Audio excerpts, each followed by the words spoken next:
பரிசுத்த நாமத்துக்கு ஸ்தோத்திரம். இன்றைய தினத்துக்கான தேவனுடைய வார்த்தையானது யோபேல் 2ஆம் அதிகாரத்தில் அந்த 22ஆம் வசனத்தை நான் பார்க்கும் பொழுது, அந்த மத்திய பகுதியிலே வனாந்தரத்திலே மேய்ச்சல்கள் உண்டாகும் என்று சொல்லி பார்க்கிறோம். வனாந்தரத்திலே மேய்ச்சல்கள் உண்டாகும். வனாந்தரம் என்று சொன்னால் ஒன்றுமில்லாத இடம், எல்லாருக்கும் தெரிந்த காரியம்தான். ஒன்றுமில்லாத இடம், எந்த தண்ணீர் வசதியும் இங்கே இருக்காது, செடிகள் புல்வெளிகள் எதுவுமே இருக்காது.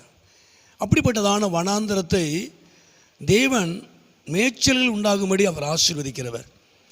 அப்போ உண்மையாகவே இந்த நாட்களில் வனாந்தரம் போன்ற நம்முடைய வாழ்க்கையை செழிப்பாய் மாற்றுவதில் கர்த்தர் போதுமானவராக இருக்கிறார். வனாந்தரம் போன்ற உங்கள் வாழ்க்கையில் தேவன் இந்த நாட்களில் ஒரு செழிப்பை அவர் உண்டு பண்ணுவார். உங்கள் வாழ்க்கையிலே தேவன் ஒரு மாற்றத்தை அவர் கொண்டு வருவார்.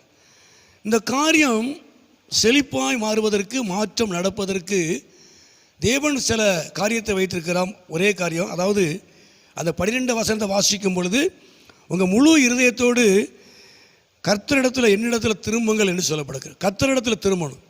முழு இருதயத்தோடு நாம் கர்த்தருக்கு நேராய் திரும்பும் பொழுது வனாந்தரம் போன்ற நம்முடைய வாழ்க்கை, உங்கள் வாழ்க்கை செழிப்பாய் மாறும். ரெண்டாவதாக உபாகமத்திலே 13:3 வாசிக்கிறோம். லூக்கா எழுதின சுவிசேஷம் 10:27 வாசிக்கிறோம். அதாவது முழு இருதயத்தோடு தேவனிடத்தில் அன்பு கூறணும். முழு இருதயத்தோடு நாம் தேவனிடத்தில் அன்பு கூறுவதனால நாம் அந்த உலகத்தில் பிழைக்க முடியும், நாம் ஜீவிக்க முடியும். நீ பிழைப்பா என்று வேதம் சொல்லுகிறது. முழு இருதயத்தோடு தேவனிடத்தில் அன்பு கூறுவதனால தேவன் நம்மை இந்த பூமியிலே, இந்த உலகத்தில் அவர் நம்மை பிழைக்க பண்ணுவார், அவர் நடத்துவார். மூன்றாவதாக சங்கீதம் 9ஆம் சங்கீதம் 1-2 வாசிக்கும் பொழுது, முழு இருதயத்தோடு நம்ம கர்த்தரை துதிக்கணும். முழு இருதயத்தோடு நம்ம கர்த்தரை துதிக்கிறதுனால அவர் நம்முடைய வாழ்க்கையில் அதிசயங்களை செய்வார். அது மாத்திரமல்ல, அவர் நம்மளை கலிகூற பண்ணுவார். தேவன் நம்மளை கலிகூற பண்ணுகிறவர். நம்ம வாழ்க்கையில் அவர் அதிசயத்தை காண பண்ணுகிறவர், அற்புதங்களை செய்கிறவர். அப்போ உண்மையாகவே முழு இருதயத்தோடு திரும்பும் பொழுது, முழு இருதயத்தோடு அன்பு கூறும் பொழுது, முழு இருதயத்தோடு நாம் அவரை துதிக்கும் பொழுது வனாந்தரம் போன்ற நம்முடைய வாழ்க்கை செழிப்பாய் மாறும். தேவன் நம்மளை பிழைக்க பண்ணுவார், நம்மளை நடத்துவார். மூன்றாவது, அவர் நம்மளை கலிகூற பண்ணுவார், நம்முடைய வாழ்க்கையிலே அதிசயங்களை செய்வார். இப்போ உண்மையாகவே கர்த்தர் நாட்களில் உங்கள் வாழ்க்கையில் ஆண்டவர் தாமே ஒரு பெரிதான ஒரு காரியங்களை செய்வார்.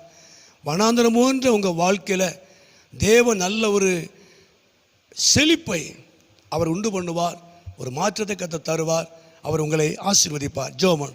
எங்கள் அதிகமாக நேசிக்க நல்ல பிதாவே, அருமையான ஆண்டவரை இந்த நேரத்துக்காக நன்றி செலுத்துகிறோம். இந்த சத்தத்தை கேட்டுக்கொண்டு அருமையான நம்முடைய பிள்ளைகளையும் குடும்பங்களையும் தேவன் ஆசீர்வதியும், நம்முடைய நாமத்தை மகிமைப்படுத்தும். இயேசுவின் நாமத்தை ஜெபிக்கிறோம் நல்ல பிதாவே. ஆமேன், ஆமேன்.